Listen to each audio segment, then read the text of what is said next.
Behind me is one of the succulent projects that I am the most proud of, and I did not put most of it together.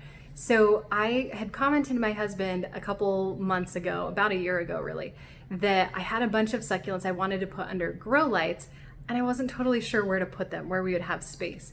So he suggested bringing some of them out into the living room, which is a great idea, except that we didn't have anything attractive enough to put them on.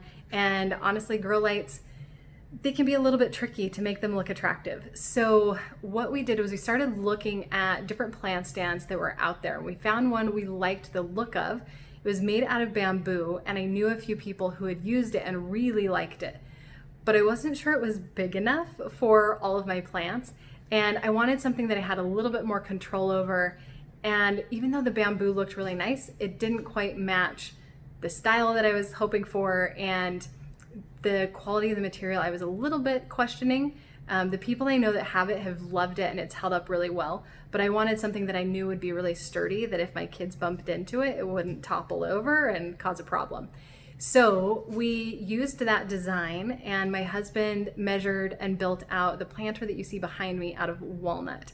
So this is about an inch thick walnut, and the plant stand is about 4 feet wide. I found a really, really great set of lights that works really well for grow lights. They're 4 feet wide, and I knew that I wanted to incorporate 2 strips of these LED lights into this stand. And so we based the size of it off of those lights, and then a really unusual find that we used for the shelves. So let me show you that.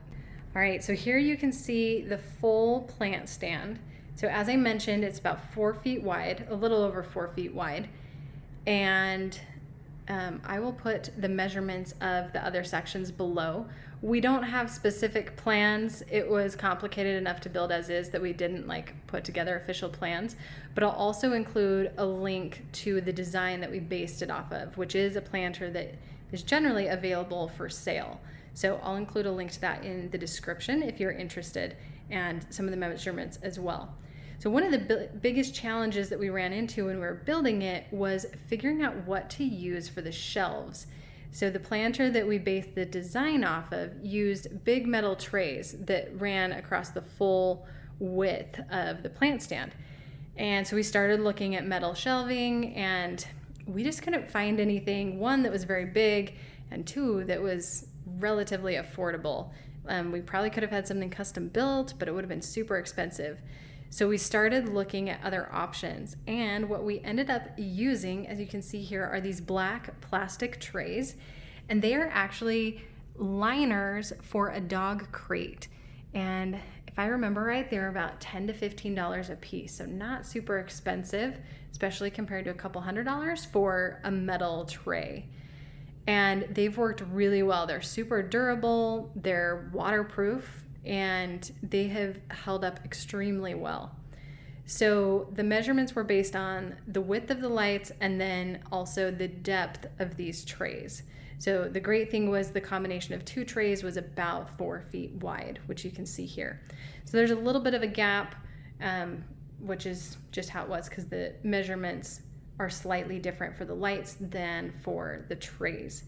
And sometimes we have them scooted together, which would probably look a little nicer, but this is real life. So the other thing is we were trying to figure out how to support the trays as well, so that we didn't have to have a solid piece of wood under there, because that would have made it a lot more expensive as well.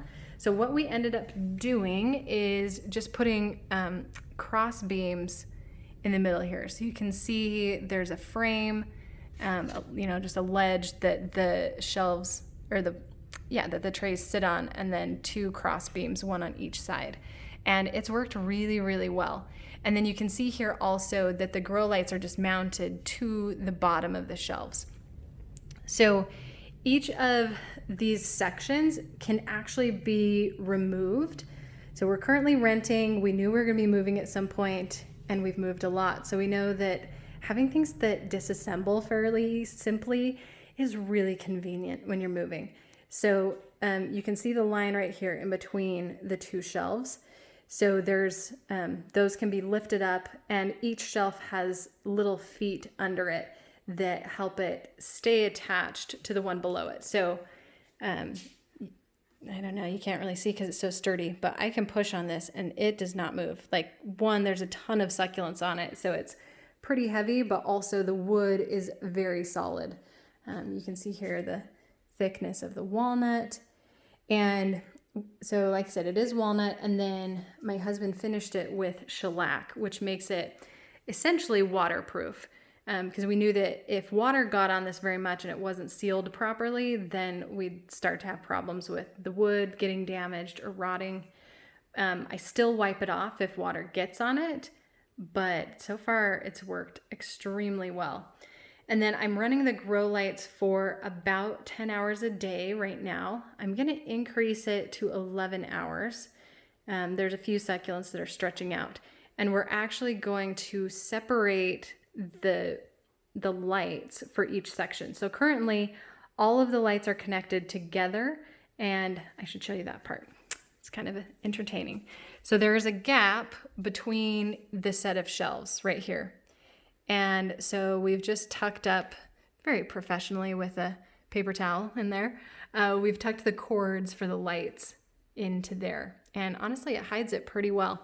I have not tucked this one in because there's not another shelf above it. We just need to use something to kind of tack it up here. Just haven't done that yet. Let's see. The other thing with it, one thing that we would have changed is you can see on this side how the narrow side of the wood faces outward. That is how the design was of the plant stand we were trying to replicate. And so we just built it the exact same way. But after we put it together, we realized it would have been nice to turn this so that the flat panel would have been on the front, just like these pieces were. So one thing that we would have done differently. But honestly, for the rest of it, we're super, super happy with how it turned out. So later this week, we are going to break the lights apart. So they're all connected, but we're going to keep each shelf a different, turn them on for a different time. So the ones on the top will probably run the longest.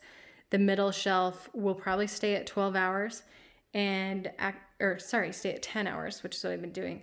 And the bottom shelf, I'm not quite sure yet, but it'll probably stay at 10 hours as well. So something to note as well, the top two shelves are the same height as each other.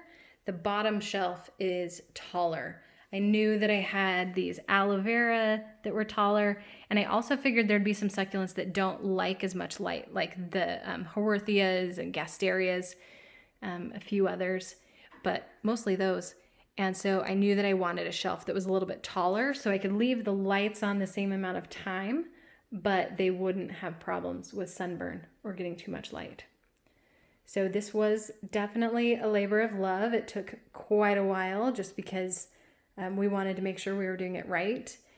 And also we had a bunch of other things going on, like taking care of children and running a business and making Christmas gifts for other people. So it probably took about 2 or 3 months for it to get done.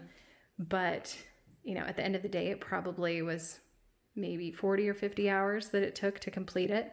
So it was just spread out over a long time. But we've had it in our kitchen now for at least 6 months, maybe 8 months.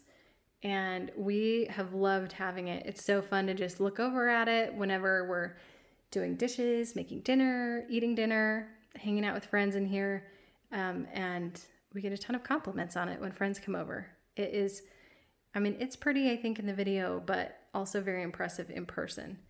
So the most expensive thing here was the wood, but if you were to make it out of something less expensive than walnut, like if you were to do it out of 2x4s and some plywood, you could definitely make it fairly inexpensively.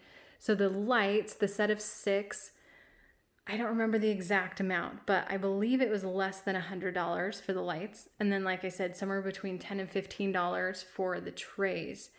And then you just have the expense of the wood and screws and putting it all together. A little bit of glue, shellac to finish it off. So overall, we did make it for a lot less than we could have purchased the other one for. It did also take a long time to complete, but we are so, so happy with how it turned out. So I'd love to know what you guys think about it. Leave a comment below. And if you have any questions I didn't answer in the video, feel free to ask there as well. And of course, as always, be sure to hit the subscribe button, like it, and send it to your succulent loving friends, or maybe a partner who might want to build one for you. And I will see you next time.